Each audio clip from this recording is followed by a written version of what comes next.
Bueno, bienvenidos a otro capítulo de Economía Ruda y Primitiva, donde vamos a hacer una revisión desde el fin del capítulo 4 hasta el capítulo 6 de la teoría del valor de Adam Smith. Veíamos al fin del capítulo 4, donde Smith distingue valor de uso y valor de cambio, daba el ejemplo de los diamantes y el agua, que planteamos que no era una paradoja, sino simplemente un mal ejemplo, donde él lo que quería explicar era que el valor de uso no afecta al valor de cambio. Y entonces nos encontrábamos luego de esto, al inicio del capítulo 5, para diferenciar entre valor real y valor nominal de las mercancías. Smith daba esta definición. En consecuencia, el valor de cualquier bien, para la persona que lo posee y no piensa en usarlo o consumirlo, sino cambiarlo por otros, es igual a la cantidad de trabajo que pueda adquirir o que pueda disponer por mediación suya. El trabajo, por consiguiente, es la medida real del valor en cambio de toda clase de bienes. El valor de un bien es la cantidad de trabajo que pueda adquirir o disponer a través suya.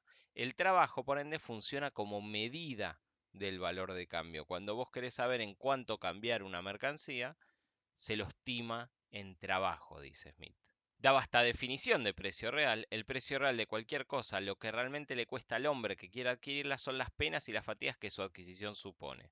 Si yo quiero, por ejemplo, una torta y sé que esa torta me llevan 4 horas, yo lo voy a estimar como precio real en 4 horas de trabajo, porque supone ese tiempo de trabajo. Y Smith también daba esta segunda definición, que está muy vinculada a la primera, lo que realmente vale para el que ya la ha adquirido y desea disponer de ella. O sea, si yo ya tengo la torta y la quiero cambiar por otros bienes, son las penas y las fatigas de que lo librarán y que podré imponer a otros individuos. Bueno, la torta me llevó 4 horas, la voy a intercambiar por algo que yo estima en un equivalente, si se quiere, porque si a mí me dan una mercancía que en mi estimación de tiempo de trabajo me lleva menos tiempo que esas 4 que me llevó la torta, y no lo voy a intercambiar, porque la persona que está adquiriendo la torta está adquiriendo una mercancía que le va a disponer de tener que trabajar durante 4 horas.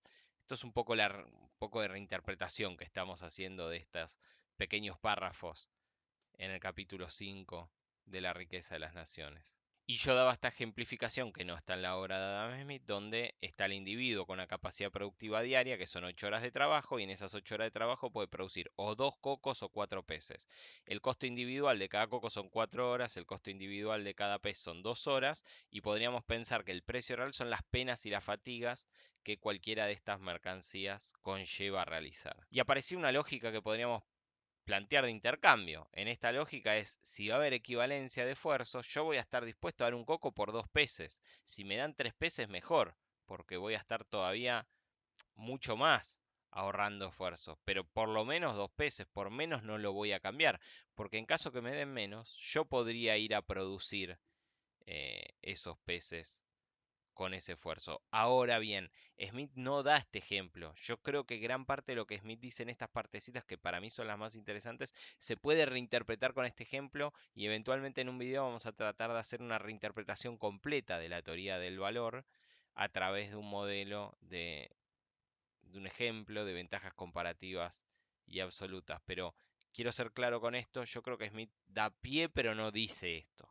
Y Smith acá empezaba a plantear dificultades con la teoría del valor. Decía, bueno, muchas veces es difícil averiguar la relación proporcional entre cantidades diferentes de trabajo y diferenciar trabajos complejos de simple, intensos, de menos intensos, etcétera. Entonces, ¿qué decía Smith? Bueno, en realidad estimamos el valor de una mercancía por la cantidad de otra mercancía primero. Y después decía, bueno, pero no de cualquier mercancía, sino de dinero. Y después decía, en realidad lo hacemos de trabajo, y el trabajo está estimado a través del trigo, porque a nosotros nos pagan con trigo y es lo que lleva, el trigo es lo que nos permite reproducirnos, etcétera, etcétera, etcétera. Y veíamos todas las confusiones en la medida del valor que Smith hacía en este capítulo, que no quiero volver a desarrollar, pero digo, efectivamente Smith plantea que por la dificultad de averiguar la relación proporcional entre cantidades diferentes de trabajo, que es un problema que tiene la teoría del valor, él termina como abandonándola.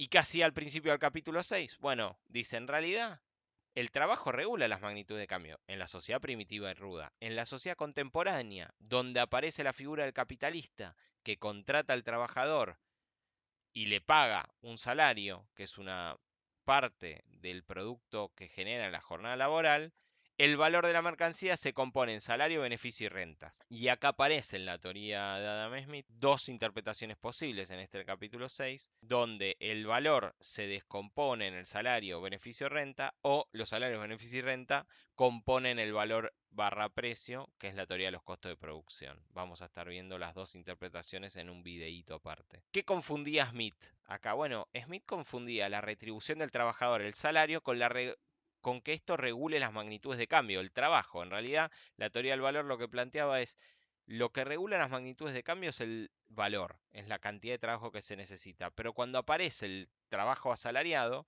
Smith dice, bueno, pero en estas condiciones el trabajador no se apropia de todo lo que produce y por ende abandona la teoría del valor. Ricardo y Marx van a tratar de volver a la teoría del valor y una idea donde el valor se distribuye en beneficio, renta y salario. Y acá aparece lo que nosotros planteamos que es el problema de Smith. Si los esfuerzos relativos regulan las magnitudes de cambio, ¿cómo es que los individuos conocen estos tiempos? En caso de no conocerlos, ¿cómo es que el valor regula las magnitudes de intercambio? O sea, la pregunta es, ¿cómo se realizan intercambios de las mercancías a través de sus valores si los individuos que tienen esas mercancías desconocen los tiempos necesarios de reproducción de estas mercancías? Bueno, esto es lo que nosotros llamamos en los cursos de historia del pensamiento económico el problema Smith. Esto es lo que la teoría del valor tendría que poder responder para tener algún tipo de sentido y operatividad al momento del intercambio de las mercancías. ¿Y por qué nos sirve esto planteado así como el problema Smith? Porque cuando uno va a leer la obra de David Ricardo, Marx o otros autores posteriores, bueno, la teoría debería poder responder esto. Si no lo responden, no están pudiendo responder lo que la teoría del valor está aludiendo de momento con Adam Smith responder. ¿Este es el problema por el cual Smith abandona la teoría del valor? No, Smith lo abandona por el problema del salario. Y quiero decir, Ricardo lo va a resolver en las primeras páginas de su obra ese problema. Lo que viene de fondo es este inconveniente, que nos parece muy relevante para poder comprender la teoría del valor. ¿Qué es lo que deja Smith con estos capítulos? Ofrece pistas de cómo resolver el problema Smith, pero no una respuesta definitiva. No explica cómo la persona estima el trabajo para decidir el cambio entre mercancía A y B. El ejemplo numérico que yo di de cocos y peces está forzando un poco a Smith y la teoría. Smith no llega a esos planteos, pero ustedes pueden leer esos párrafos que además son muy pocos y yo creo que en retrospectiva es bastante útil reinterpretarlo así, y el problema de Smith va a perdurar en su obra. Lo que vamos a ver a continuación es cómo desde el capítulo 7 en adelante Smith va a empezar a hablar de algo que es precio de mercado y precio natural, y cómo estas dos cosas interactúan entre sí. Pero la teoría del valor queda abandonada de acá en adelante en la obra de Adam Smith. Muchas gracias.